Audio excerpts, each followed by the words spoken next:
ألا بذكر الله تطمئن القلوب. اس ملک میں حضرت شاہ ولی اللہ صاحب محدث دہلوی رحمۃ اللہ علیہ جن کو ایک خاص مقام حاصل ہے اور ہندوستان کے ہر مسلک کا آدمی ان کو مانتا ہے. آج ہمارا نوجوان نہ صرف ان کو بلکہ ان کے نام کو بھی بھول چکا ہے. قرآن کریم کا جو سب سے پہلے ترجمہ ہندوستان میں ہوا وہ حضرت شاہ ولی اللہ صاحب محدث دہلوی رحمۃ اللہ علیہ نے فرمایا. اس وقت علماء بھی اس بات کے خلاف تھے کہ قرآن کا ترجمہ کیسے ہو سکتا ہے، لیکن حضرت نے فرمایا کہ سارا ہندوستان عربی نہیں بولتا، اس نے قرآن میں کیا لکھا ہے وہ مقامی زبان میں اس کا سمجھنا ضروری ہے. اور اس کے بعد لوگوں کی سمجھ میں آیا، علماء اور مفسرین کی سمجھ میں آیا تو بڑے بڑے تراجم لکھے گئے اور تفسیریں لکھی گئی. آج تو ہزاروں تفسیریں موجود ہیں، لیکن سب سے پہلے ترجمہ قرآن کریم کا حضرت شاہ ولی اللہ صاحب محدث دہلوی رحمۃ اللہ علیہ نے فرمایا. ان کے فرزند شاہ عبدالعزیز محدث دہلوی رحمۃ اللہ علیہ جو اپنے زمانے کے شیخ وقت تھے اور مفسر قرآن اور اپنے زمانے کے بحر العلوم تھے.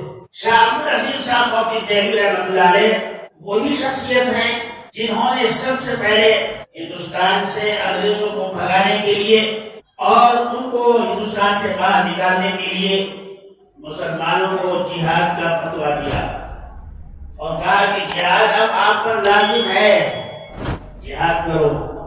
جہاد کا مطلب یہ نہیں ہے کہ جو بھی راستے میں غیر مسلم مل جائے اس کو مار دو، ایسا نہیں. جہاد اس کو کہتے ہیں کہ اپنے دین اور ایمان کو بچانے کے لیے، اپنے ملک کو بچانے کے لیے، اپنے سماج کو بچانے کے لیے اور اپنی جائیدادوں اور اپنے حالات کو محفوظ رکھنے کے لیے جب طاغوتی قوتیں سامنے آ جائیں تو ان سے مقابلہ کیا جائے. اور اس میں بھی بہت سارے مسائل ہیں. کسی پر ناحق ظلم نہ کیا جائے، عورتوں پر ہاتھ نہ اٹھایا جائے، ان کی عزتوں اور ناموس کی حفاظت کی جائے، شہریوں کو ناحق قتل نہ کریں، بچوں اور بوڑھوں کو قتل نہ کریں، پھلدار درختوں کو نہ کاٹیں، فصلوں کو تباہ نہ کریں اور بلا وجہ کسی کی جائیداد کو نقصان نہ پہنچائیں. یہ جہاد کا یہ شرائط ہے وہ موٹے موٹے جو اسلام نے مسلمانوں کو سکھائے ہیں. آج جہاد کو بدنام کر دیا گیا. ہندوستان کے فرقہ پرستوں نے لو جہاد نکالا جس کا ہندوستان میں وجود ہی نہیں ہے.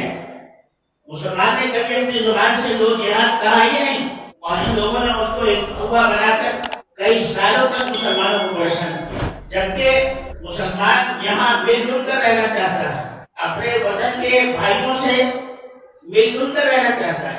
دیکھیے آپ، جب شاہ عبدالعزیز محدث دہلوی رحمۃ اللہ علیہ نے انگریزوں کے خلاف فتویٰ دیا تو نہ صرف مسلمان میدان میں آئے بلکہ ہندو بھائیوں نے بھی مسلمانوں کے اشارہ بشارہ مل کر انگریزوں کے خلاف جنگ لڑی. بہت بڑی تفصیلات ہیں، آپ کتابیں پڑھ سکتے ہیں، اردو، انگریزی، کنڑ، سب چیزوں سب زبانوں میں کتابیں موجود ہیں.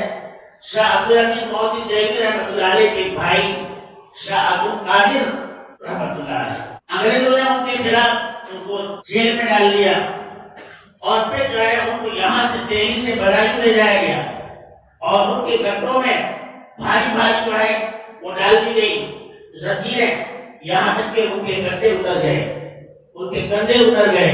جو سپاہی لے جانے والا تھا پیدل لے کر جا رہا تھا، وہ بار بار کہتا تھا کہ اللہ کے واسطے میرے لیے بدعا نہ کرنا. ان کو معلوم تھا کہ یہ اللہ والے لوگ ہیں. وہ رو رو کر کہتا تھا کہ حضرت میں حکومت کے حکم سے کی وجہ سے میں مجبور ہوں، ورنہ میں آپ کو اتنی بھی تکلیف نہ دیتا. لیکن قربان جائیے، شاہ عبدالقادر محدث دہلوی رحمۃ اللہ علیہ نے فرمایا کہ نہیں تمہاری کوئی خطا نہیں، تمہارا کوئی قصور نہیں، میں کیوں تمہارے لیے بدعا کروں. تو سب سے پہلے انگریزوں کے خلاف فتویٰ دینے والے شاہ عبدالعزیز محدث دہلوی رحمۃ اللہ علیہ ہیں.